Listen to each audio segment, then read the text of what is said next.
so much for joining us. My name is Victoria Nguyen. I am the president of the UVA Club of Washington, D.C., but we also include Northern Virginia. I am joined by a few other DC, Maryland, and Virginia clubs today. So I know you see DC Who's on the screen, but I want to give a huge shout out to the clubs of Tidewater, Virginia Peninsula, Baltimore. Yeah, if you guys are on camera and like if you could just represent your club, let's do it. Sorry, Tidewater, Virginia Peninsula, Baltimore, and Charlottesville. Welcome. Thank you all so much for being on this call today. It is my absolute honor to present to you the amazing team at Potter's Craft Cider. This event came out from, honestly, the pandemic. We did a lot of virtual events. If you guys can remember those dark times, a lot of virtual events, and a lot of them were, alcohol related, because what else could we do but drink at home? So, it's been a minute since at least the Club of Washington, D.C. has done something like this, but we're really happy to partner with a Charlottesville-based business. And on top of that, partner with so many clubs and meet so many different people from all over our area. So without further ado, I am going to pass it on to the Potter's Craft team, who will be guiding you through this amazing tasting, but also, because who's love to learn, educate you on what you're drinking. So you'll learn about the business, you'll learn about alcoholic cider, how it's made, and the history of Potter's and the inspiration behind these amazing flavors. And we just hope that you enjoy the next hour and a half with us. If you have questions, please pop them in the chat. You don't need to wait until the very end. The Potter's team and myself will be moderating the chat and pausing, during appropriate moments to ask the questions so you can have your answers. All right, so Harry and Kevin, kick us off. Awesome. Thank you so much for the introduction, Victoria. Yeah, my name is Harry Wilmer. I'm a sales manager for the Washington, D.C. and Northern Virginia area for Potter's Craft Cider. As Victoria mentioned, this came about during the pandemic. Actually, just post-pandemic, Victoria and I were each representing our companies at the DC Beer Fest in this past fall, and we met each other, and she talked about this event, and I've been looking forward to it for a number of months. I'm so glad to finally have all of you here in front of me, and I'm so glad that it's expanded beyond just the DC Club and into Tidewater and Richmond and the Peninsula and all over the state of Virginia and into Baltimore as well, I believe. So we serve Potters to all of those locations, and I'm so happy to get to teach you about it. Here with me tonight is Kevin Drury. He is another sales manager. He handles kind of the rest of Virginia as well as our other territories. We're down in the Carolinas as well as Georgia, Florida, Tennessee, and Kevin is the man in charge of all of that. And he also spent a year in the tasting room in the production facility actually making the cider, and another year in the tasting room. But so he can add a lot of color to the cider making process and maybe answer some of the more specific questions you might have. Victoria mentioned it at the drop, but definitely ask questions throughout. I'd love for this to be more of a social back and forth kind of thing. If you want to pop on and ask a question, would love to answer those as they come up rather than saving everything for the end. So without further ado, let's kick it off with the thing we all want to do first, which is drink some Farmhouse Dry. This is our 750 milliliter bottle. This is our flagship cider. This is the one that got Potter's off the ground. I'm going to go over the history of the company in just a minute here, but we go back to 2011. This was the first cider that Dan Potter and Tim Edmond made. It has evolved over the years. They keep experimenting, and that's kind of the name of their game, is to always be improving their ciders. And so they will change up the apples, they'll change up the yeasts. But for now, what we have is the Farmhouse Dry. It's 8.4% at 750 milliliters. As you can see in the tasting notes there, it is pale golden effervescent, pronounced fruit and aroma hinting of peach and melon. And it does have 3 types of Virginia apples in there: the Gold Rush, the Albemarle Pippin, and the Old Virginia Wine Sap. So I'm going to pop mine here. If you're pouring it into a glass, I mean, you could drink it right out of the bottle. I don't recommend it. So if you're pouring it into a glass, I would recommend something that you can get your nose over. We'll again talk about the qualities of the apples in just a minute, but a big thing you're looking for is the aromatics that come off of the cider here. So with that carbonation, it's forcing the bubbles up, the aromas into your nose, and you're going to be able to really take some of that in. And I'm going to kind of, the way this is going to work, again, like I said, you can skip a few ciders as we go, but I'll be opening a new cider every slide or two as we get through the history of cider, the history of potters, the cider making process, and so forth. So right now we're going to start with the Farmhouse Dry. And this really is the way that we think cider should be made. It is a dry cider, as it says in the name. And in fact, all of Potter's ciders are dry. And what that means is that there is no sugar. So we introduce the yeast into the apple juice, and we let it eat every last bit of sugar, converting it all into alcohol, and add no sweeteners after the fact. So the only ingredients in this bottle of cider are Virginia apples, water, and yeast. So I'm going to enjoy my sip here. I think this is an appropriate time to say cheers. So cheers and go Who's, guys. Indeed, I didn't open up my bottle, but cheers, everyone. Go UVA, go Charlottesville, go Virginia. Well, that's gosh darn delicious. Isn't it though? I'm sure if everyone was unmuted, they'd all be saying the same thing. And of course, I'll be kind of checking periodically for questions. I don't see any yet, but I'll jump on to the first topic of today's educational experience, and that is, what is apple cider? So we're drinking it right now. What is this thing? It's really all you can think of it as is wine, but it's made from apples instead of grapes. So we're going to go through the whole process in just a minute, but we're taking the juice from the apple and we're introducing a yeast to it, which, as I mentioned earlier, yeast eats sugar. And it's just eating all of the sugar in there, which it produces alcohol as a byproduct. So that's the fermentation process, and that is what we are enjoying. And then dipping into that next part, the history of cider. It's been done for thousands and thousands of years. The first recorded references of cider are dating back to the Roman Empire, but it's likely much, much older. We have records of orchards in ancient Egypt, and as long as there's been agriculture, there's been apple farming. The apple originated in Central Asia and present-day Kazakhstan, and it has made its way all over the world over the course of the last several millennia. One big movement there I have highlighted here is when the Norman conquest of England occurred in 1066. From France came a lot of varietals of apples to England, and after that, cider became the most popular drink in England. So over the course of the next several hundred years, and as we'll see in America, it became sort of fermented cider is actually safer to drink than a lot of water supplies back in those days. So it was often a way to avoid disease, and we'll get into that as we run into the history of cider in America here. So when the settlers arrived, there were apples in America, which is interesting in and of itself. But they were all crab apples, and they were not particularly delicious. So the European colonists quickly were requesting seeds from England to be brought over, and they brought their own apples from England. If you don't know much about how apples are reproduced, basically, there's the process of apple grafting. So if you take when apple trees are reproducing on their own, the parent trees will produce a child tree that is quite unlike themselves. So each little seed in the apple has very different genes in it. So it's pretty unique in that sense. So in fact, if you want to produce the same tree that you already have, you have this tree that's making delicious apples, what you have to do is graft that tree. And that means taking the top part of the tree, the bud there, and grafting it onto a root stem. And so you're actually going to reproduce that. It's a cool process. You should watch a video on it. You can do a better job explaining it than I can. But that is how you reproduce an apple tree if you want to have the same kind of apple moving forward. And so if you don't do that, you end up with a lot of different apples, most of which don't taste very good, don't look very good, etc. They all have a lot of genetic diversity in them. So that is to say, then Europeans decided they wanted their apples from home, the ones that were really good, because the ones they had here in America weren't very good. They brought the ones from Europe, and suddenly they were able to make their delicious apples they knew and loved. And this brings us to John Chapman. You guys know him as Johnny Appleseed. He is become something of a myth, but he was actually a real figure back in the colonial days.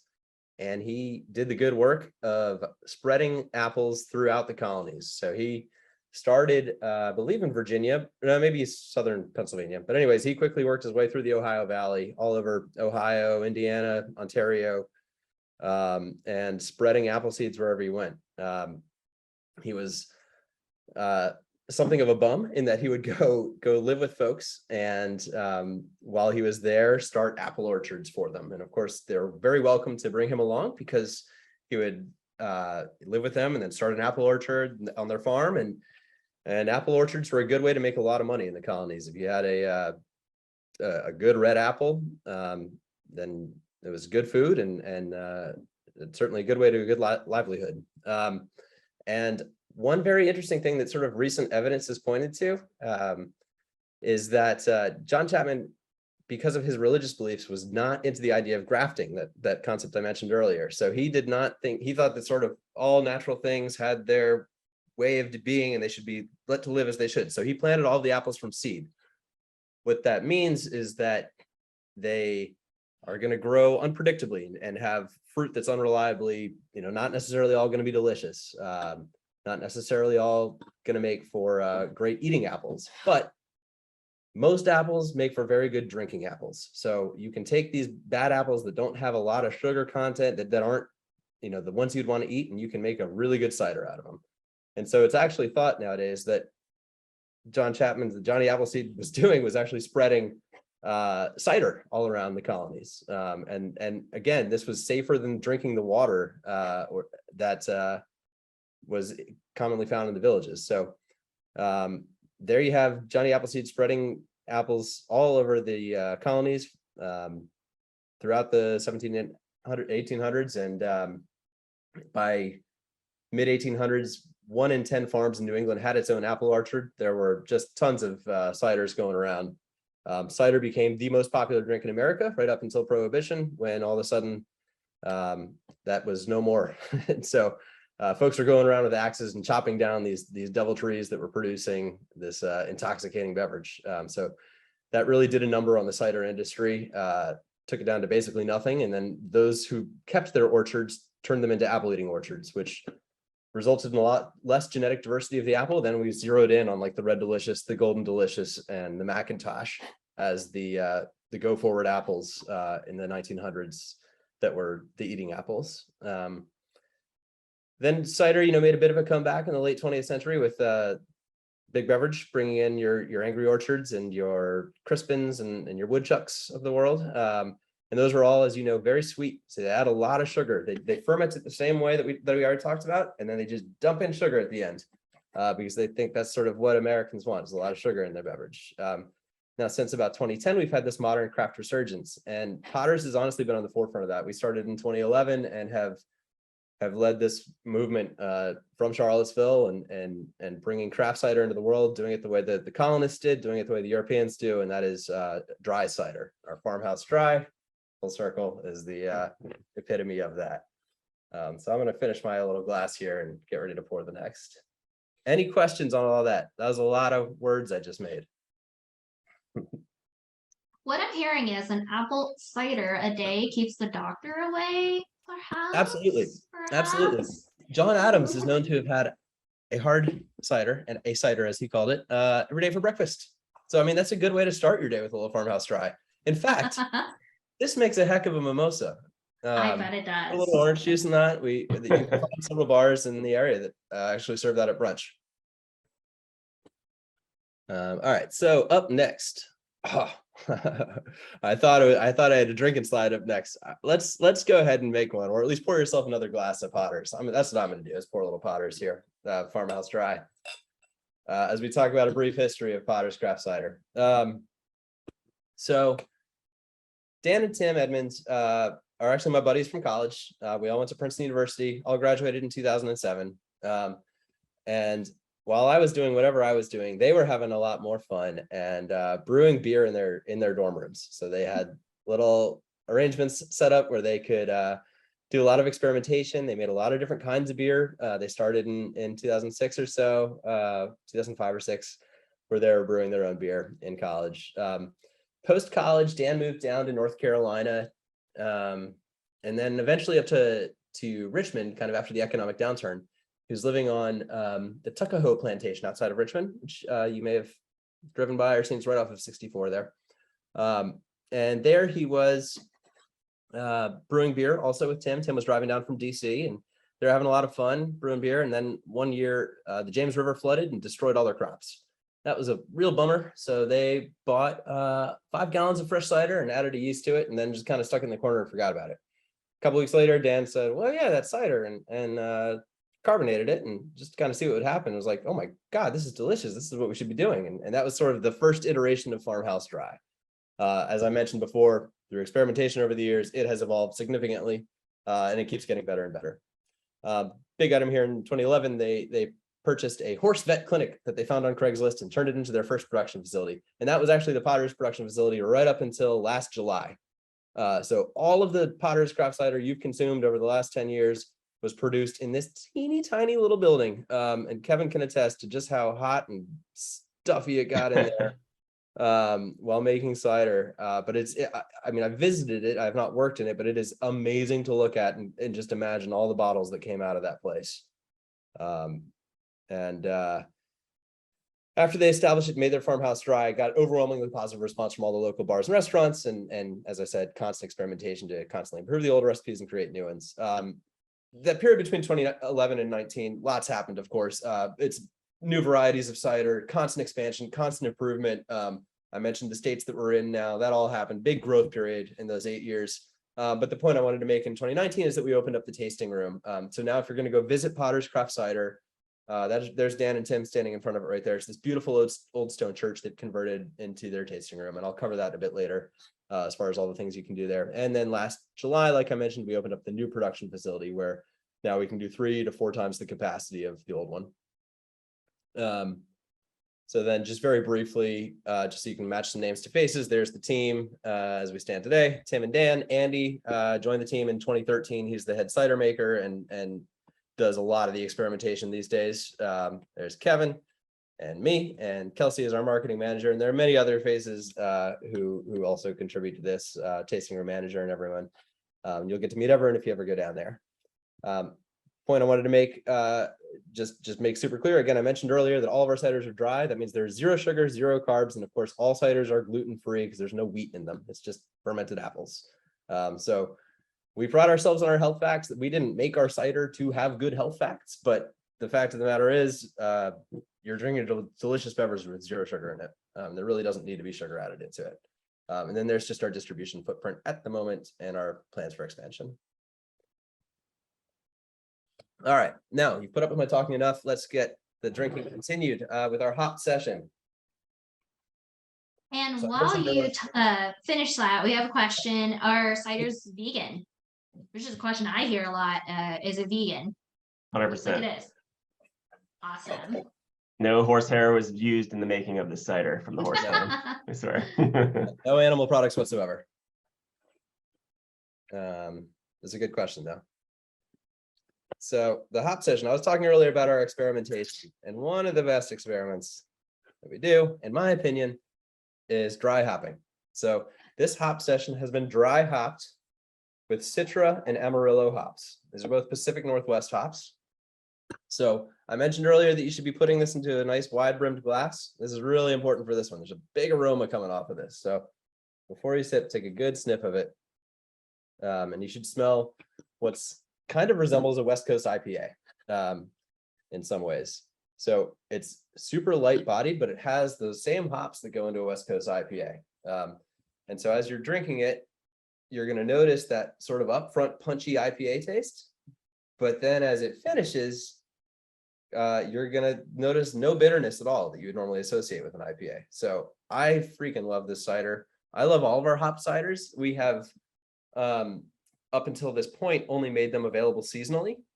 So we've had our passion fruit mosaic with mosaic hops in the summertime, and we have our enigmatic union with enigma hops in the fall. But this is the first time we have one that is permanently available year round. It's a new core item. It's available in 6-packs for super affordable price, and I'm really excited to be able to take this to every tasting I go to because I love hop ciders, and I think everybody should try them if they haven't already. And just to elaborate on what dry hopping means. Essentially, what we're doing is just steeping hops in cold cider as it co-ferments. That allows us to not extract bitterness. If you're boiling it in wort, a lot of times you're getting that bitterness that you normally have in an IPA. So dry hopping it's pretty new to the cider industry. I'd say there's a couple others doing it now, but we definitely were the immediate purveyors of this method. And we've been doing passion fruit mosaic, like Harry mentioned, for at least the last 6 years, if not longer. So really cool technique, really interesting to impart some hoppy nose to cider. It's almost like the beer drinker cider, if you will. So I totally agree. I love this one as well. Sorry to interrupt here, but I just wanted to elaborate on that. Thank you, Kevin. That's exactly what I was hoping you would chime in with. And then we also have some other tasting notes down there in the second paragraph. Some other things to think about. These hops are often associated with floral aromas such as lychee, jasmine, and elderflower. And I've noted the dry palate as well. And then I definitely catch those subtle notes of citrus and pine. So we have I think 2 questions that came in. I might need some clarification on, so forgive me if I botch it, but Karen asked the health, I assume the health of, dry or alcoholic cider or cider compared to apple cider vinegar. Karen, if you want to unmute and clarify in case, Harry and Kevin need clarification. I was just reading it off. Yeah, almost fundamentally worse for you because it's alcoholic. So I had a feeling that was what we were going with. Yeah. Totally. Not recommended as a replacement for apple cider vinegar for sure. You can cook with it though, very easily. Farmhouse Dry lends itself for a little nice splash when you're doing a little reduction in the kitchen. So it can be used in a culinary aspect, but for the most part, it's definitely going to be a little bit worse for you than apple cider vinegar, but you might have a better time drinking it. So, there's trade-offs, right? And I'm so sorry. Did we, Josh, did you just ask the question of what are hops, or did Kevin answer that? Or oh no, I was just wondering what are hops? Yeah, so hops are really buds of the flowering plant. They're mostly used as a bittering agent, classically with beer for a long time. What you'll notice with hops, especially the pods that are coming off the hop plant that we use traditionally, is a really intense aroma. So aromatics are the first thing that really gets imparted into the beverage when you're either dry hopping or boiling it in beer.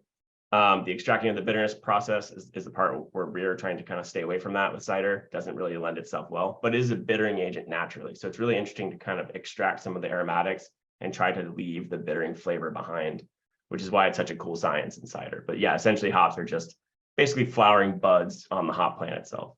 So they're also 100% gluten-free. A lot of times there's a question around hops. Are they gluten-free? Are they not? It's just the wheat in the beer that has gluten in it. So that's why all of ours are, even our dry hop ciders are also 100% gluten-free. Thank you. Oh, that was awesome. Thank you for that answer. And then where do you get your hops from? Do you grow them? Do you work with a local place? Yeah, we have at least 8 different distribution sources for hops. They're really hard to source, especially some of the more rare hops. Sometimes we use Galaxy hops, and Mosaic hops have gotten to be more and more rare over time. These Citra and Amarillo hops that come in for hop session, pretty reliably sourced. That's kind of why they're part of the formula. But a lot of times what we'll use, interestingly enough, is cryogenically frozen hops. Because what happens is essentially you'll add these basically in a big net or almost like a tea bag into the top of the cider. And the hops will start sort of losing their integrity. And what you don't want is a lot of hoppy sludge in the bottom of your cider that you end up having to filter out. So we use cryogenically frozen hops when they arrive, and they sort of, they do disintegrate a little bit in the cider, but not as much as they would if they were just organically popped in there from the field, if that makes sense. So kind of like an interesting tidbit on what we normally use, but hops are sourced from, all these different suppliers for the most part. Awesome. And one more question. When fermenting the cider, why not stop the fermentation with sugar still present instead of using it all up and adding it back? Yeah, it's a more exact science. What we would use as a measuring tape in the cider industry is bricks. You measure cider by bricks or sugar in cider by bricks. So once you get to 0 bricks, you can kind of leave it alone. Once you pitch the yeast in there, yeast is pitched at an ambient temperature within 20 degrees of the cider that's being pitched into. So there's kind of like a science when you first get it rolling. Once the yeast is really kind of like doing their thing, you can leave it for a while and come back to it. And at 0 bricks, You can add the exact amount of sweetener to the cider to produce the exact same flavor profile of your cider over and over again. It gets a little bit more complicated when you will halt fermentation with some residual sugar in that cider, because it isn't an exact science, and the blends oftentimes are different from one another, and sometimes even the apples are different that are the basis for the juice. So in order to have consistency in the flavor profile of the product, a lot of the mass marketed ciders that are a little bit sweet, or 20, 25 grams of sugar per serving, all back sweetened to a certain extent, but it's very, very standardized. So if that makes sense, it's just more mass marketable, if that makes sense, as opposed to just halting the fermentation process. Awesome, thank you. I think we're all caught up, on questions. Thank you guys so much for chiming in with those questions, and thank you, Kevin, for chiming in with the answers. Yeah, of course. Cool. So now we're gonna get into the how do we make cider step, and I've divided these into 3 slides. The Potter's approach has 11 steps in it, and so we're gonna go through each one, and there's gonna be a cider break between each one. So we'll take these nice and slow, and feel free to chime in with more questions. So kind of the most important thing here is the harvest, and that is choosing the right apples and choosing them at the right time. In Virginia, the harvest is late summer, early fall, as you all probably know. You've probably been to apple farms, orchards in the area to, pick your own apples in the fall. It's always a great time with the family. And depending on elevation, the higher up you are, the earlier the harvest can be. We source, like I mentioned, all of our apples from Virginia, around the Shenandoah Valley, around Albemarle County. And so from a variety of farms in the area. When you're choosing your apples, you want to make those decisions based on the starch to sugar conversion, which is basically just how ripe it is, how much sweetness has been imparted into that apple. As we talked about, you need a certain amount of sugar for that yeast to be able to consume, to convert it into alcohol. And it's all about balance. It's about choosing the right balance of sugars, the right balance of tannins, and acidity are all very important qualities in the apple, just, not unlike wine. And then, of course, once the apple is off the tree, the clock is ticking. You can't put it back on. So gotta start that process pretty quickly. The second part there is sweating. So that's a concept where we're going to store the apple in a dry location. This isn't always done when making every cider, but it's a good practice to store it. That allows further starch to sugar conversion, kind of a little bit further ripening. It's called sweating. And that also can improve the juice yield. And then once you've got your apples all harvested and stored, then you're going to want to go through the washing and sorting process, which is just exactly what it sounds like. You're cleaning off the dirt, you're removing any rotten apples and any insects and branches and all that kind of stuff that you don't want going into your cider. Does get sorted out before making the juice. The picture right there is of an Albemarle Pippin apple, which is sort of the classic Virginia cider making apple, and is one of the ciders featured in our Farmhouse Dry. Thomas Jefferson is known to have planted many of those and have them throughout his orchard. So that's a good little apple there. And then our next cider we're going to open up here, if you're following along, is our Petite Cider. So pulling mine out here. This is something we put out in I believe 2019. It's either 2019 or 2020. I think it was late 2019. And it is a session cider. So I mentioned before the ABV of our Petite Cider being 8.4. We wanted to create a cider that you could drink a few of and not be too intoxicated, too inebriated. So we made this really nice Petite Cider. It's available in 6-pack cans. It has all of the aromatic complexities of our nicer ciders. And you're able, to drink several of these on a nice Saturday afternoon. It is incredibly clear and goes down very, very smooth. It is full of flavor and aromatics, but has this super crisp finish. It is still all Virginia grown apples. We're just using a little bit of different apples that have lower sugar content, so you're not going to get as much alcohol in them. So I'm going to squeeze in a question here. And funnily enough, this is one of the questions that I put on my list to you, but what is the difference between apple cider and apple juice? I want to assume, Megan, the apple cider that we're talking about might be I guess, I don't know if you mean alcoholic apple cider or regular apple cider versus the juice, but maybe the term cider, if you could kind of elaborate on that, that'd be great. Sure. Yeah, do you want me to take that one, Harry? Sorry. Yeah, whatever. Yeah. I mean, so essentially you're right, Victoria. So we're talking about hard cider today. So that's alcoholic cider. Apple cider, as it's known in the grocery store, what you'll find between apple juice and apple cider is that apple cider tends to be unfiltered. So it's not going to, it's not going to be like a clear beverage that you can look through. Typically speaking, a lot of times it's just macerated and pressed on site at an orchard and then shipped out, versus apple juice, which oftentimes will be filtered and back sweetened and things like that. So really it's down to kind of like stylistic between the two non-alcoholic versions. And of course, we're kind of a niche part of cider where we're hard cider, where we do use filtration within our processes, but we just belong to like a separate category, if you will. And then just further color to that, the United States is the only place that makes that distinction. Across the rest of the world, there's hard cider is redundant. Cider is the alcoholic beverage and juice is the non-fermented beverage. That's just something we do here. Thank you. Yeah. So up next, steps 4 through 7. This is where it starts to the cider starts to get made here. So the first thing we're going to do is the milling and the grinding. That just means pushing those apples into teeny tiny pieces, mashing them. So sometimes when you're making wine, if some of you are familiar with the winemaking process, you have to be really gentle, or some people choose to be really gentle in terms of how you're going to press the grapes. The apple, I mean, if you think about eating a grape versus eating an apple, it's a pretty different experience. The grapes have this thin little skin on them, and any pressure you add to them might cause some of the juice to come out. Apple, you need to mash up pretty good to get the juice out. So we don't need to be so graceful with this process. We're going to pulverize into tiny little pieces.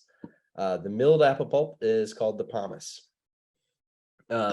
Step 5 here, as I mentioned, is optional.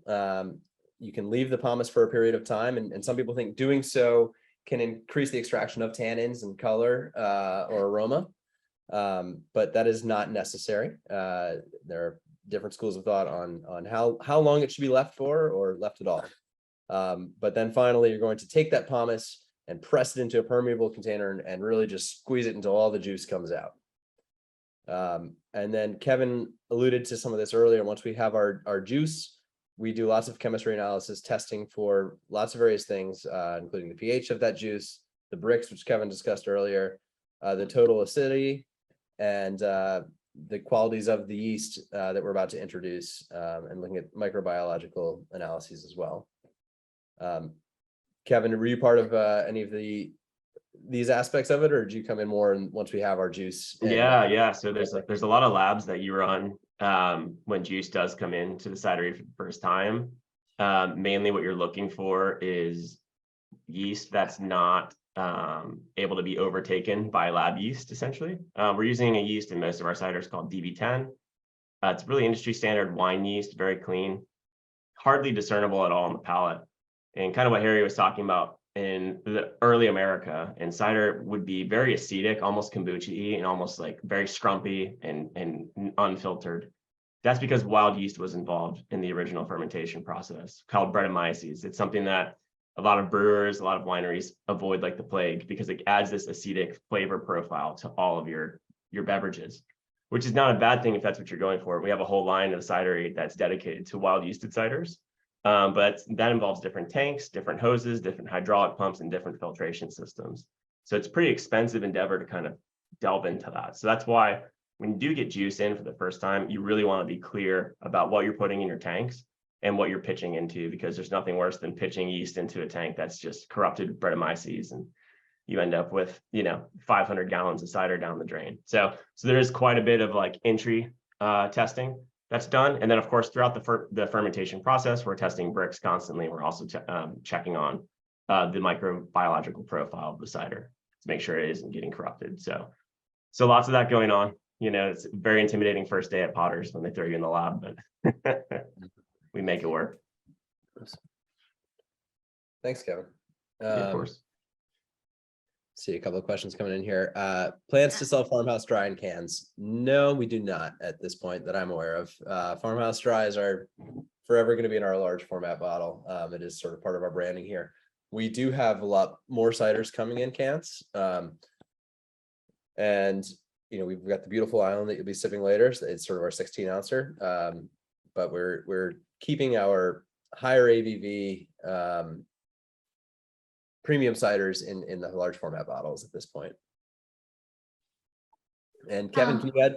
I'm sorry. Oh, no, sorry. I was going to move on to the next question, but if you want to elaborate, go for it.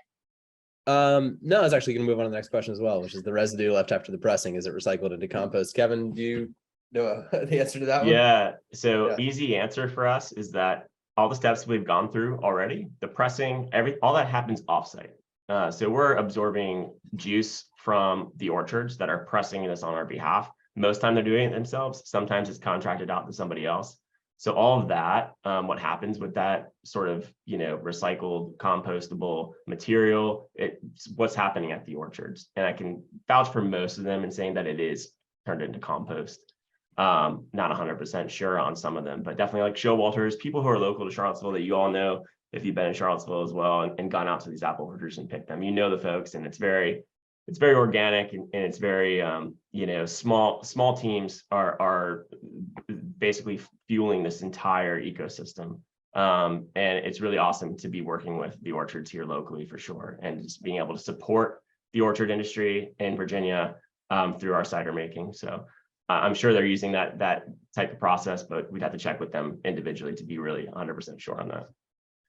And one more shout out, if you all know Henley's Orchard in Crozet, that's the original orchard that Potter's sourced its apples from going back to 2011 for that original Farmhouse Dry. So go visit them too. They're wonderful, and we've got deep connections with them. So I have a question that was sent to me directly. Does the Saison make the cider less dry than the Farmhouse Dry cider? The Saison yeast in the Petite. To me, what the Saison yeast offers here, basically what we're starting with is almost just the same apple profile as Farmhouse Dry when we're making this can. However, when we make a batch of Farmhouse Dry, you're going to be anywhere between 8% to 15% ABV, depending on what the mix was in the batch. So we have to cut it down. We're adding water to this. We're also adding malic acid, which will kind of make those appley skin flavors really blossom in the cider. And the reason we went with Belgian Saison yeast is because it does add almost like the champagne-y element to it.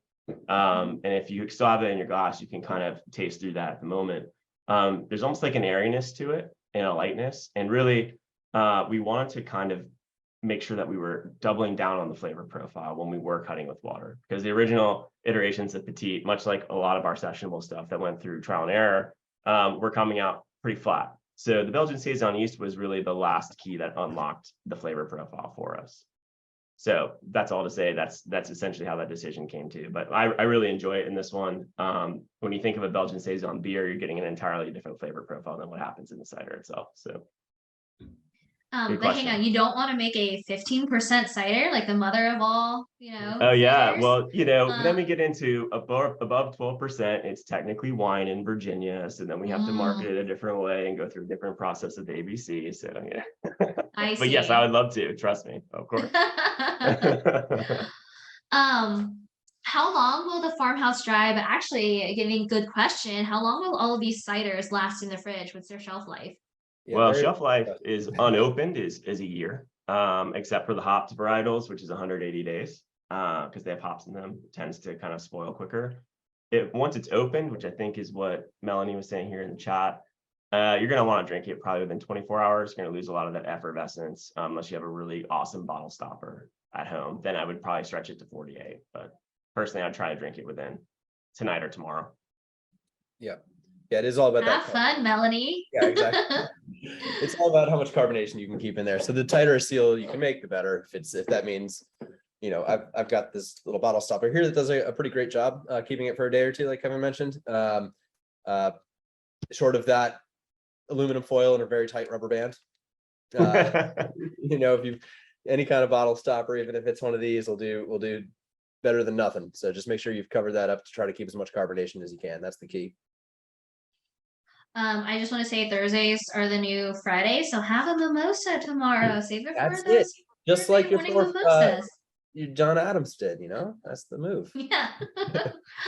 Another question: do you need to add any nutrients to help the yeast do its thing, like with mead? Yeah, for sure. Almost always there's a product called Fermade that we use in the cellar. Just essentially is food for the yeast, because a lot of times there's not enough sugar for it to do its thing, and the native yeast strains might not be taken over so quickly by DB10. So a lot of times we have to add byproduct. Fermade is what we use. It's all natural. And you can see the yeast get after it right away. It's really cool. You can kind of sprinkle it in and see at the top of the cider, there's the bubbling that takes place when the chemical reactions start coming to the surface. So making cider is fun. We are hiring for the cellar, by the way, I should say. So if anyone's in Charlottesville and feels like taking a stab, send me your resume, please. And then let's see. Okay, we're caught up in questions. All right, then let's get with the drinking. So next we're gonna finish up whatever's in your glass and go with the strawberry ginger. Ooh. So this one is part of our Bloom series. What's really fun about the Bloom series, it's a seasonal rotator. So this is our spring cider. And for each of these, we take a fruit that is in season and we co-ferment it with the apples. That means the same way we were talking about introducing the yeast to the apples earlier to convert the sugar to alcohol, we're adding strawberries into that batch too, as it's being fermented. So you're actually going to get alcohol from both the apple and the strawberry in this cider. Post fermentation, we're adding ginger juice. And the ginger that we use for our ginger juice is sourced from Peru. And that makes for really like less of a kind of bite to it than a zippy ginger that you might get from a South Asian ginger that you typically bake with. This Peruvian ginger juice lends itself to making a really smooth taste. We also then blend this with cider with hibiscus tea to enhance that acidity and color. The same sort of hibiscus tea we'll discuss later with our grapefruit hibiscus cider is also being used to this to make that really nice pink pour that we love so much. So take a sip of that one. I love this one so much. It's the ginger I have found can be pretty polarizing. People either love ginger or really don't like ginger. So I've gone to tastings and gotten very opposite ends of the spectrum. People either love this one or hate it. So I hope you all love it, but just know if this one isn't for you, you're not alone. That's just because you don't like ginger. It is a fabulous cider for those of you who do like ginger. So I hope you can at least appreciate the qualities there. Kevin, do you have anything to add about the cider? No, the Peruvian ginger, since we made the switch early on, we did use Chinese ginger. And it was almost just like too spicy and too punchy. I think this blends really well. The strawberries are super cool. When you don't have any residual sugar left, you're just getting this like really subtle berryness in there. Really unique. I think this cider is unlike any that I've personally tasted. So glad it's here until June. So if y'all are out in the market, Wegmans, Whole Foods, these guys should be there for you.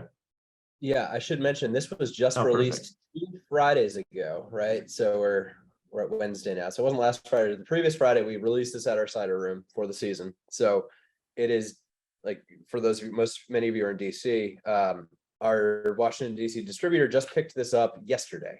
So that is to say, you've probably got some of the very first strawberry ginger in the surrounding 150 miles. So enjoy this one and then keep your eyes out for it over the next few months. I'll mention this later, but all of our ciders are available at your local Wegmans and Whole Foods and Mom's Organic Market and Total Wine and all that good stuff. Oh yeah, and for Christian, hey man, here in Charlottesville, we're at Beer Run, Whole Foods, Wegmans with this right now. Cardinal Hall's picking it up on draft. I'm based in Charlottesville, so if any of y'all are here, I'd love to see you up at the tasting room anytime. Come on up and grab a tasting. But yeah, in Charlottesville, we're fully out.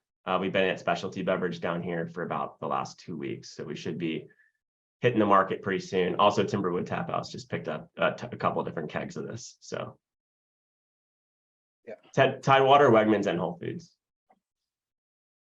Yeah, Tidewater.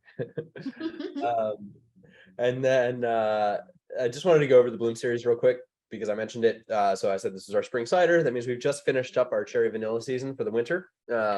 Another extremely popular cider. I mean, I love them all. What can I say? But so I mentioned earlier that each of these are co-fermented. So for instance, with the cherry vanilla, we're co-fermenting apples with cherries and then soaking it in vanilla beans. passion fruit mosaic. You get the idea. Co-fermenting with passion fruit and then dry hopping with mosaic hops. And then cranberry, dry hop with cranberry, and then infuse it with a orange blossom tea. So those are all really fun ciders. They're sort of our specialty ciders. They're available in 4-packs as opposed to the hopped and petite, which we mentioned earlier, which are available in 6-packs. So these are a little bit pricier, per 4-pack, but you're getting what you pay for sure. And they're all 5.5% as opposed to 4.5%, which our sessions all run at. Quick question from Oh, Kim. wait. Will your Bloom series be available in Wegmans and Whole Foods in New Jersey? Oh, Kim, I wish, I hope, yes. I mean, so One we day. have plans. Yeah, we have plans to move to New Jersey. We have conversations started in Pennsylvania. I think that'll be our next move as far as expansion goes. And New Jersey is sure to follow. We're hoping to get both those states as well as New York by the end of this calendar year. And with all of our expansions, Whole Foods is our biggest buyer. And so they're sort of a big ticket into each state. We can sort of talk to a distributor and say, listen, we kill it with Whole Foods, and that makes us pretty appealing to them because we can show them our Whole Foods data. So yes, one day we will be at Whole Foods in New Jersey. And great question from Megan. How did you get the idea to add tea to cider? Oh yeah, this is a good one. So we'll be talking about this one later, but the Grapefruit Hibiscus, the original formula had hibiscus tea in with the grapefruit, again, to cut sort of ABV. What we found is the byproduct of that is, hibiscus tea is pH reactive. And a lot of the cider we make, almost all of the cider we make is fairly acidic. And that's where you're getting the punchiness and the sharp flavor of the apples from. So it's almost naturally turning it pink as well. And we're using grapefruit rind in the grapefruit hibiscus. So you're not naturally going to get that pink color sort of imparted into the cider. So not only does it give us sort of like this nice tannic quality of the tea, help cut the ABV down, but it also gives us a really awesome pinkish hue to the cider itself. So that's the answer. It's sort of like a threefold. Excellent. Kevin. Thank you. Kevin dropping knowledge. I love it. Thank you, Kevin. So much. No problem. Cool. So then we're at the last 4 steps here of our cider making process. Fermentation, that's the big one, right? So before we actually ferment it, there's a lag phase where the yeast is going to consume every bit of oxygen first. Once every bit of oxygen is gone, then we begin the fermentation phase where it's going to start consuming the sugar and producing the alcohol and the CO2. Then we move on to maturation, where we're going to be storing it and aging it in tanks. We barrel age some of our ciders, some of our really fanciest ones. If you ever get the opportunity to try the Haven, it is incredible. You're going to only find that at the tasting room probably these days, unless Kevin can correct me, somewhere around Charlottesville. But that's a barrel aged cider. We have another one, Hughes Cuvée, which we'll be pouring at DC Beer Fest next week. Shout out. That is aged in French oak barrels.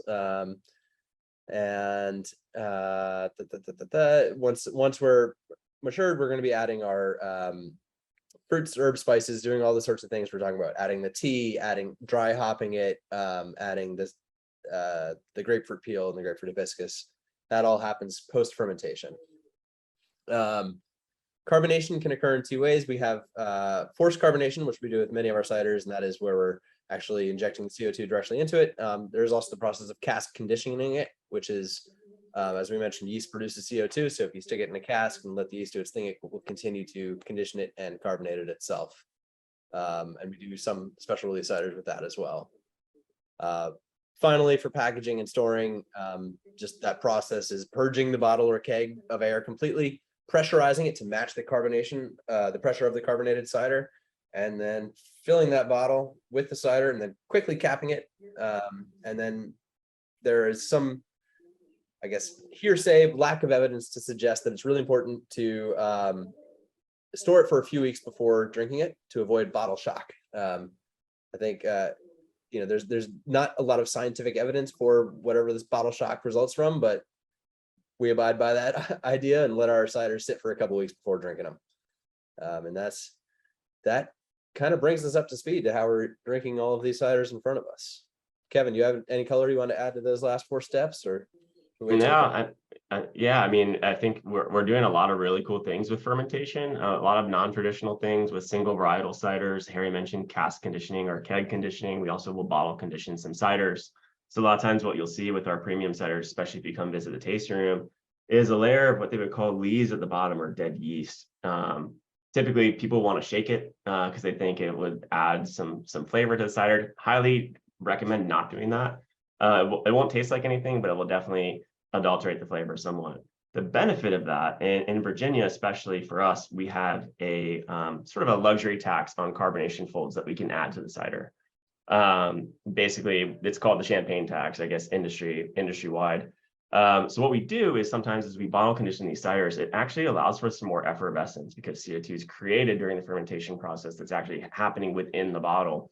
So a lot of times with these bottle conditioned ciders, you'll pop them open, you'll get this nice pop of the cork, or a nice fizziness to it that would not be present otherwise in our other ciders. So lots of cool things to come see and drink at the tasting room. And Harry's had single varietals out in DC before. I've had them out here in rotation before at various places in Charlottesville, Richmond, and Tidewater as well. So be on the lookout for those for sure. But yeah, if you guys have any other questions on the fermentation process, please let me know. And then just to clarify that, single varietal. So varietal of apple just means a kind of apple. And there's thousands of varietals of apple in the United States alone and several more thousand worldwide. So when we talk about a single varietal apple, that means only one kind of apple going into a cider and really letting the consumer appreciate that apple for what it is. So I mentioned briefly the Hughes Cuvée single varietal cider earlier, and that'll be available at DC Beer Fest next week. That is the Hughes crab apple in all its glory, unadulterated by anything else. So we have a few of those. I think Black Twig just released last week. And we have a Pippin Cuvée and a Pelure and a Harrison, all of which are part of this series where we want the apples to really express themselves and be themselves, and let the consumers appreciate them. Yeah.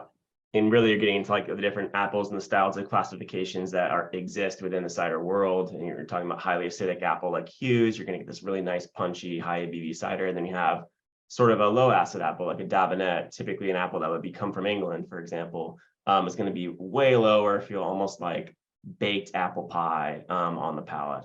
So there's all this variance between apples. It's really interesting because most of the cider we do for mass production is a blend, just for economics, obviously, and then taste as well and consistency. But it's really fun to come explore like what Virginia has to offer on the apple side as well. So definitely highly recommend it. And if we're in DC this weekend, me and Harry will both be at the festival. I should say 2 Saturdays from now, right, Harry? I'm not coming up this Saturday, but Cool. April 8th, from 12 to 8, I believe. Tickets are still available. 5 to 8, 2 sessions. Yes, yeah, two sessions. Yeah, at the Nat Stadium in DC. I'll shout out. I've got an upcoming event slide, so we can give that its full. Oh, good. And just Good. Yeah. Question on, is hopped available on draft in the tasting room? Our draft taps do rotate frequently. As far as whether hopped is available right now, Kevin, do you have any idea? It is not. As far as hop session is concerned, the half barrels tend to not go on. So hop session is not currently there, just in cans. There are some other dry hopped varietals in the tasting room right now that are super interesting on draft to check out, but just in cans for now. Yeah, and Kevin mentioned the half barrel. So basically, we do each of our session ciders, the Petite, the hopped, and then our Grapefruit Hibiscus session, which you all do not have tonight because you have the Grapefruit OG. Those are all available larger. They're lower ABV, so we make them in larger format kegs, half barrel kegs, the big ones, whereas the rest of our ciders are in the sixtals, skinny ones. So let's see. Food pairings for each of the ciders discussed this evening. Kevin, do you have any thoughts on this? Yeah, there's a pretty good variance, but there's a commonality between these. Say for maybe the strawberry ginger, that's pretty unique. But I'd say pork, chicken, fish, white meat, really good pairing for these. The acid profile of the ciders lend themselves really well to cut rich dishes. So like buttery things or even like really rich cheeses would be good. Strawberry ginger for me, I just think straight up like Thai food and spicy food That's- for this guy with the ginger in here. Yep. So there's some uniqueness. I'd say the middle of the road ciders, the mainstream stuff that we have that doesn't have a lot of fruit additives, definitely gonna stick in like the white meat category for sure. Yeah. And if you're looking at the back of your Farmhouse Dry bottle, that very nice copy that's written there includes some tasting recommendations. It says pork, duck, sharp cheeses, and wild game are all complemented by its bright, yes, yet balanced flavor. So keep that in mind too. I'm glad it said what I said. Yeah, exactly. It's Kevin spot on. I just had to reiterate it. All right, cool. Next slide is our Grapefruit Hibiscus OG. So I just mentioned that we now do a session version of this. That was because this one is so popular. I call this Potter's other flagship cider. It's been around since what, 2012, I mean, like right the beginning, basically. Yeah, And same time. it hasn't gone anywhere. We've had a lot of flavors rotate in and out, but this one has staying power. It's also 8.4%, just like our Farmhouse Dry.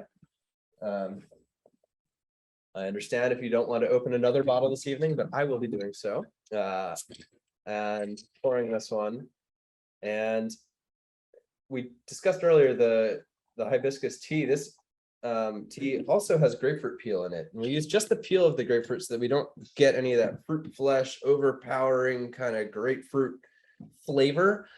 I can't tell you the number of people I've poured this for who say, I don't like grapefruit, I don't want this one. And then they taste it and they're like, oh, that's not so bad. It's like, it's just got like that subtle tartness from the grapefruit peel itself, as well as the hibiscus lending a really nice floral aroma. And of course, that beautiful pink hue that looks so nice on an outdoor patio.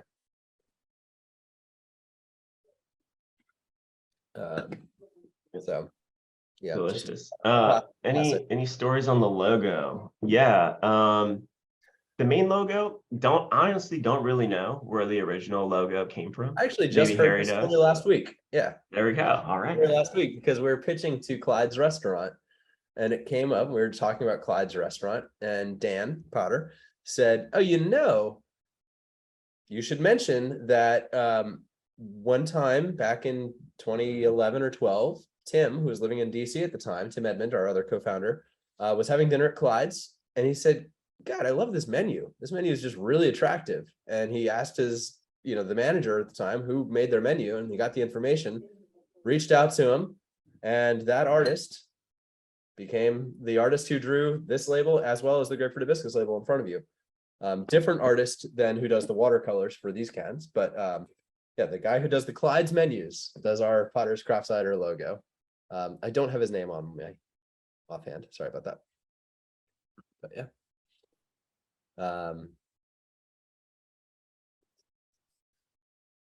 Yeah, so to the grapefruit session, the primary difference is it's not actually water, it's just more hibiscus tea in there to cut it down to the 4.5%.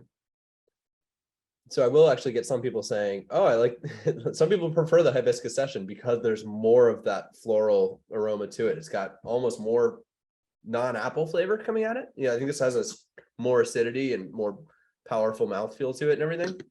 But the hibiscus session does have a bit more floral aroma and floral flavor coming at it. So some people prefer that. So that one also very accessible in grocery stores. So if you live near a Harris Teeter, the only line of ours that they carry is the Grapefruit Hibiscus Session. So you can always get the session version of Grapefruit Hibiscus at your local Harris Teeter, in addition to the Whole Foods, Wegmans, and Total Wine and all that. So it is our most popular flavor, I think, at this point. It's close. It's close between that and Petite, but Neck and neck. Depends on the region. I know.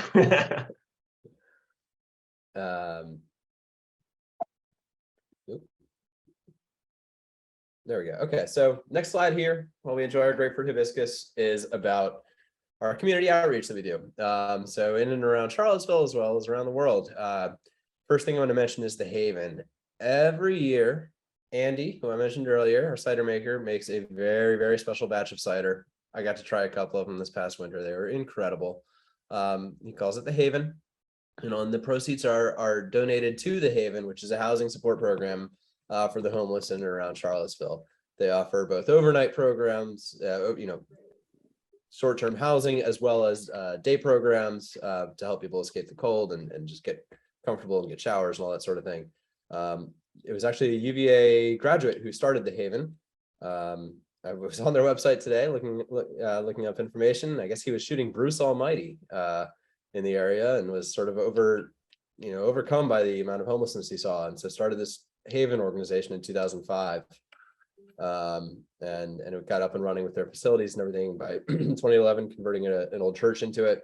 And it's something that Potters has long been a part of and wants to contribute towards. It's a really great organization, and so that's one of the ways we try to give back to Charlottesville, which of course we love. Also, the Front Porch is a community organization that does music education for kids and adults. All kinds of classes are offered. They put on all kinds of events at our tasting room. So that's just another thing we want to call out, learn more about them. They're a wonderful organization and a group that we love to support. And the final one I'll highlight here is this Makindu Children's Program, which is in Kenya. And so this coming Sunday, we'll be hosting our first annual Bray for Makindu. A Bray is an African barbecue that the food is certainly a core part of it, but it's also all about just being around the fire and the community built by the fire. And so we're hosting a Bray for Makindu, which Makindu is a children's relief organization helping all of the youth in Kenya who are undergoing some untold suffering. So this is a fundraiser for them. And we do have a new cider that we'll be launching that I don't have my, oh, there it is. Beautiful. Sneak All right. peek. And so Just came out today. I have not tried that, and I'm very excited to do so because can you read those notes, Kevin? Yeah, Can sure. you- So this is a Kahlua barrels, coffee liqueur barrel aged cider with mangoes, rose hips, and Kenyan black tea. So really nice, Whoa. really cool, really awesome tannic finish from the black tea. I'm fine. Not that I've been taste testing them today, I promise, but but yeah, definitely worth coming out on Sunday if you guys are local for sure. So wanted to squeeze in a couple questions here. Where did you find Andy, the cider maker, and how does one become a cider maker? I think Karen's scouting for a job. Yeah. How does one become a cider maker? Well, as I mentioned, there are entry-level positions open in the cellar at Potters, which is a good start. But in reality, it's just you basically just start from the ground up, just like any other job. There's not really formal training for cider makers. There's the American Cider Association, which is the governing body here in the States. They have their own sort of like Cicero or sommelier program called Pommier within ACA, 2 different levels that will help give you some education on the cider making process, what different apples are, what acid levels are, all the terminology in the cellar, but really no substitute for hands-on experience, of course. And then once you're, in your hands-on in the cellar, I mean, cellar hand, you're able to do pretty much everything except for really batch the recipes. You're doing lab work, you're pitching yeast in cider. You're mostly making hibiscus tea if you're working at Potters. I'll tell you, there's no secret there, but you're doing lots of cool things. And over time, you work your way up through the apparatus. Andy came to Potters in 2013. Tim and Dan knew Andy somehow. I don't really know the story unless you know it, Harry, about how Andy got here. He's just an institutional person at Potters these days, so his origin stories remain a mystery to me. But yeah, I think it's that he's from Richmond originally. Andy's a trained chef from his previous life. He also worked in beer brewing in the interim between, which I think is where we got a lot of our dry hopping from with Andy. So yeah, it's really fun. And if you're interested in working in the cider industry, I think working in the cellar is one of the coolest things you can do for sure. So the sales stuff is for the birds right here. Okay, so I think I can answer this one. Is the grapefruit hibiscus the same as the hibiscus session? So just because I have the bottles up here, so this is the session. Oh, sorry, I know There the you background's got it. furry. Nice. Yep. Nice. Yep, I did get that one. Yes. So the one in the can versus the bottle. I think when they say grapefruit hibiscus, I think they mean the one in the bottle here, and this session is the canned one.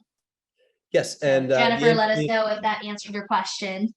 So the ABV is very different. So 8.4%, just like our Farmhouse Dry. The session version, by the way, in the sort of craft beer industry, typically means less than 5% ABV. So our grapefruit hibiscus session is 4.5%. So it's about half the alcohol of our original grapefruit hibiscus. Again, meant to be a sessionable cider, meaning you can drink several of them in a daytime session. So that is the difference. Yeah. And Party? as I mentioned earlier, Not quite a party. Party, not quite a party. Got to drink a couple of these for you to have a party. Longer burn for sure. Okay. Good. All and then good someone questions. called out the name that I failed to, and so Christian, thank you for calling out Shadiak. Tom Shadiak was the name of the UVA alum who started up the Haven. So appreciate you calling him out. Thank you. All right, we'll move on to our last cider of the evening. If you're following along, we have the beautiful Island. I'm excited to have this. I've actually only ever had a couple of sips of this one, and as I mentioned, this one is, well, I don't think I mentioned actually, but this is very new, similar to the strawberry ginger. Our DC area distributor just picked this up this week, so it'll be making its way into your sort of specialty bottle shops around the area, and it's approved at Total Wine, so you might find it there, but this one's not going to be at Whole Foods or Wegmans. So this is a sour, so just set your expectation levels before you take your first sip. It has really bracing acidity as a sour. I really like it, but I think that it can be a little too much sometimes, a little too little sometimes. Sours are a hard kind of target to hit in the middle. I think this one is absolutely delicious. It's good. Oh, it's tart. That's delicious. And this one was made in a collaboration with the Highside Bar and Restaurant in Fairfax, Virginia. So our friend Jensen over there. Victoria, you're nodding your head. You know Jensen? I know Jensen. I love Jensen.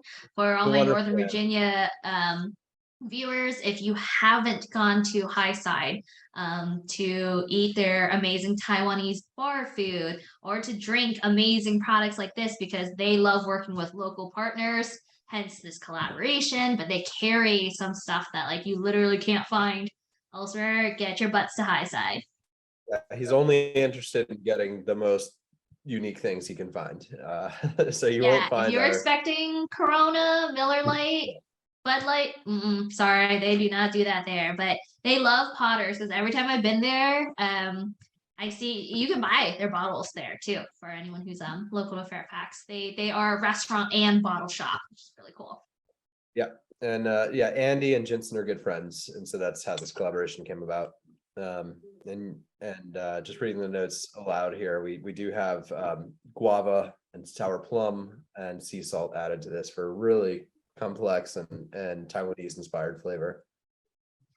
Can you get this in Tidewater? I think the season has passed in Tidewater for this, but it was there at a few spots. Couple on-premise locations, on-premise meaning non-grocery. It's still like an industry term, but Aloha Snacks had this for a while, but Wegmans and Whole Foods, but the inventory sadly has run out for specialty beverage in Tidewater. But Harry's getting it in DC, so, but you can always get our taster room. Tidewater, make a field trip. Come visit us up here and stock up and then hightail it back down. Yeah, we're happy to ship also from our website direct, guys. If there's anything you taste tonight that you can't find locally, shipping 100% from the website, no worries on that. Just one quick note on this too is like you might notice on the beautiful island, this is Pink Lady apple, so this is a culinary apple as a base. The reason for that is it's a low acid apple, and we have highly acidic elements going into the cider. So a lot of times you'll hear huge crab apple or something that you don't want to necessarily take a bite out of, as Terry alluded to early on. I think this one's unique because there is a Pink Lady culinary apple as the base of this cider. So kind of an interesting juxtaposition between sort of the heirloom or heritage varietals we normally use versus sort of this like standard culinary apple. If that makes sense. So I just wanted to highlight that. Yeah, thank you. Is apple wine, I am going to butcher apthalin wine, different from cider, or is it just a high alcoholic cider? Some people say those two are different things. It is a difference of ABV. The process can be highly different when you're talking about 12, 15 plus on the ABV percentage. A lot of malolactic fermentation happening with apple wine, which gives it sort of like a buttery flavor. A lot of barrel aging. More traditional winemaking is coming into that realm to kind of add variable flavors. If you're dealing with high ABV, you're dealing with a lot of punchiness. So you're trying to tamper that down most of the time. We're trying to enhance it with our stuff. So our process, while it is sort of streamlined, doesn't take us nearly as long to make apple cider or hard cider as it does apple wine. So there's some fundamental differences in the process itself, but classification wise, I kind of mentioned Virginia ABC earlier at 12% is their cutoff for apple wine versus hard cider. Industry wide, I'd say that's kind of the same thinking. You're either going to be doing apple wines consistently wholly or apple cider. So hopefully that answers the question. Awesome, great. All set on questions. All right. Oh, and I just had this slide in here just to cast out the other sort of 16-ounce ciders we do. It's sort of evolving in terms of the seasonality of these. There's not really a predictable pattern to them other than Lopez Lemonade is going to happen in the summertime. But a lot of these are hop ciders. I was talking about earlier how I love the fact that, you know, we now have a hop cider that's core and available year round. These are some of those that were not core but are still amazing. So we put a different hop into many of these. Enigmatic Union I mentioned as Enigma hops. The To Land or Not to Land has cashmere hops. You see the Beautiful Island, which we just discussed, and the Lopez Lemonade is super, super popular with lemon, strawberry, and raspberry. And it's amazing. So keep your eyes out for that one. We'll be getting that everywhere. I believe the release date we've just settled on is like April 29. So it's going to be coming out in the tasting room then, and then the surrounding territories thereafter in May.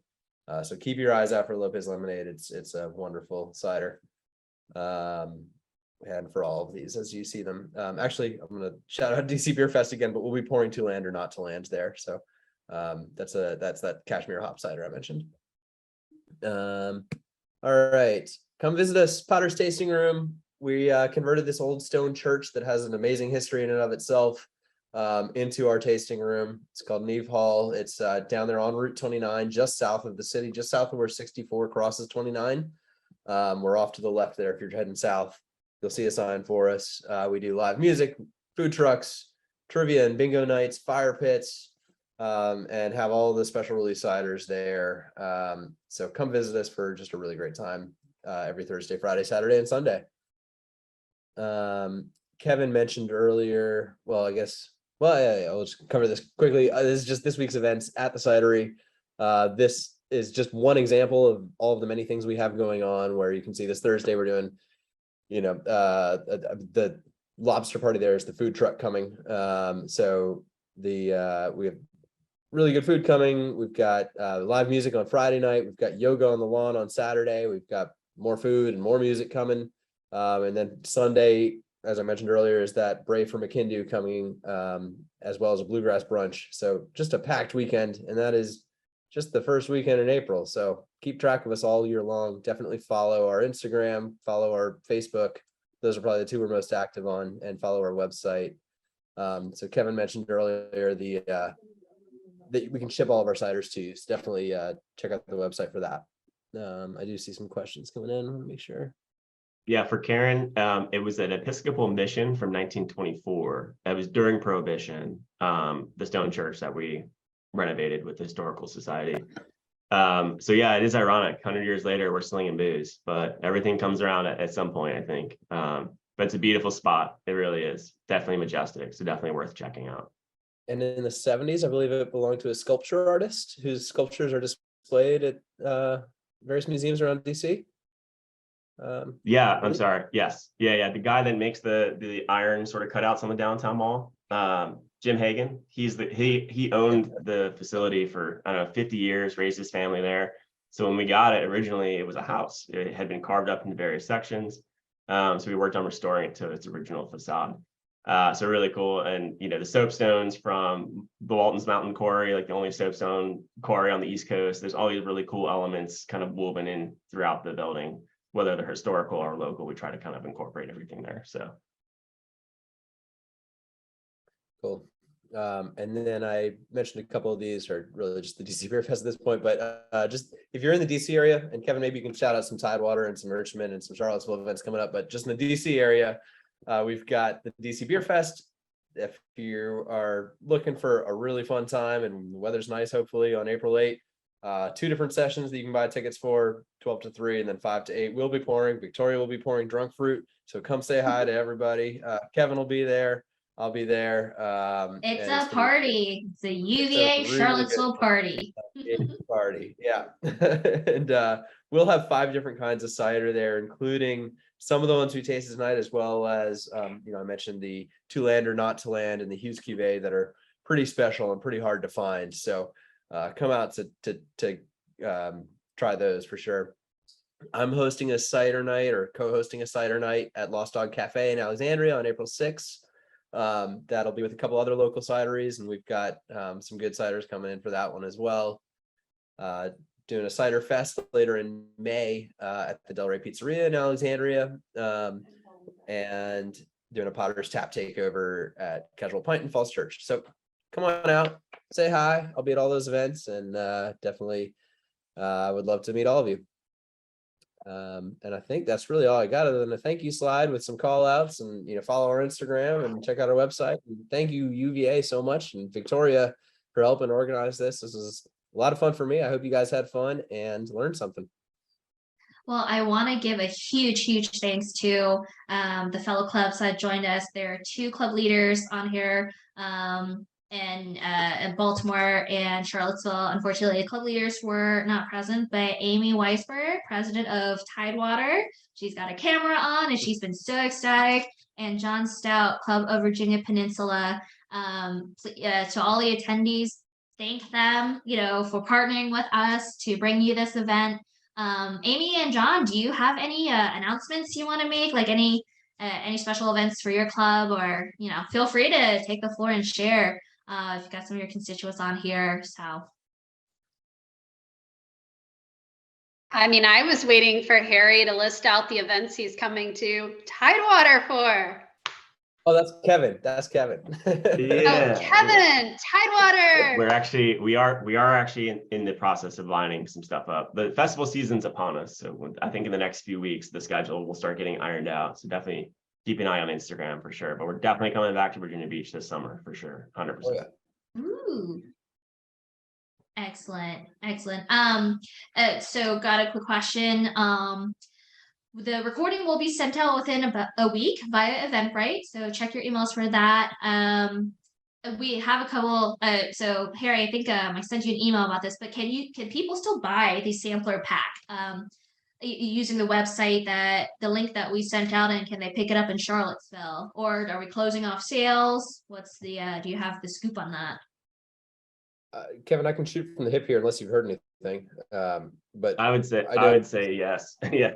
Yeah, like why not? The link is deactivated at this point because we didn't want people to order it after the date by which they could get it for the sampling, but I see no reason why we couldn't arrange for that to be reactivated. We'll have to do that, but I'll see whether I'll talk to Tori, our manager, who can fix that for us, and then I'll get in touch with you, Victoria, as far as whether it can be done. Yeah. Done. We can send we'll talk offline about what to send out to everyone at the end. We can send a follow-up, and if they can still purchase, include the link to everybody who registers, so they can still partake in your amazing cider. Absolutely. Anywhere we can get the cider in Northern Neck or any festivals. I think Northern Neck. Yeah. Is that Virginia? Yeah, we do. I think there are some locations. Yeah, it is. There's a cider finder on our website, I should have mentioned. Oh, yes. Probably a lot better at telling you where these are than me off the top of my head. So definitely check it out, potterscraftcider.com. Cider finder on there. You can just punch your zip code in. You can see everywhere that's sold around you. So whether it's a grocery store or a bar, you can definitely find it for sure. Yeah, no matter whether you're on the Northern Neck or in downtown DC, that's a great tool to figure out exactly where we are. Awesome. All right. Well, everybody, thank you so much for joining. I learned a lot today. About cider, I am a huge fan of Potters and Bull Rock. Just being in Charlottesville, and I think a lot of times we just never know the history of what we're drinking, and that is why we do all these Booze 101 series. Maybe one day we'll do something non-alcoholic. We'll have to think about that, but for a lot of people like me, I just go to the grocery store, I see the artwork or it sounds good. I like apples and I like fruity things, so I buy it. But for me, I've always just been curious about really like how these businesses came to fruition and how you make the product. So Harry and Kevin, thank you so much for this amazing, very informational presentation. And like, please send our kudos to the team for making such great products. Really excited to see what else you come up with what very unique flavors and ciders, varietals, etc. that you guys come up with. So thank you for taking the time to do this presentation. Everyone's commenting on how great it was. So thank you guys. Really appreciate it. And thank you everybody for attending tonight. Absolutely. Our pleasure. Anytime, for sure. Absolutely. Hope to see y'all soon. If you do come out to any of those events, be sure to say hi. Love to talk to you. All right, everybody. Have a wonderful rest of your evening. Have a great week and have a great weekend. We'll talk to you later.